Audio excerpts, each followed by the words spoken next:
উনি কিন্তু একজন বিদেশি, আমাদের দেশের মেহমান, ঠিক আছে। বিমানবন্দর রেল স্টেশন থেকে কোরিয়া নেই ভদ্রলোকের ফোন ছিনতাই করে নিয়ে গেছে।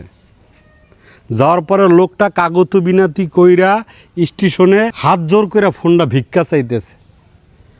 আপনারা একটা বিষয় জানেন যে একটা ফোনের ভিতরে কতটা গুরুত্বপূর্ণ জিনিস থাকে, সেই জিনিসগুলো যদি এইভাবে ছিনতাই হয়ে যায় তখন কেমন লাগে। আর আমাদের দেশে এই অবস্থা মানে বিদেশিরা যদি দেখে তাহলে দেশের নামটা কতটুকু মানে দুর্নামে পরিণত এটা তো আপনারা ভালো করে জানেন। দেশ যারা পরিচালনা করেন এই সব বিষয় একটু খেয়াল রাখবেন। মানে বর্তমান প্রেক্ষাপটে এই ধরনের কাজগুলোর বিষয়ে তুমি কি বলতে চাও? এগুলা করার কারণে আমাদের বাংলাদেশের বদনাম হবে। রাইট কথা। তো এই বিষয়টা এতটাই খারাপ লাগছে যে ভিডিওটা দেখার পরে আর একটা সেকেন্ডও দেরি করতে পারলাম না, ভিডিওটা করতেছি।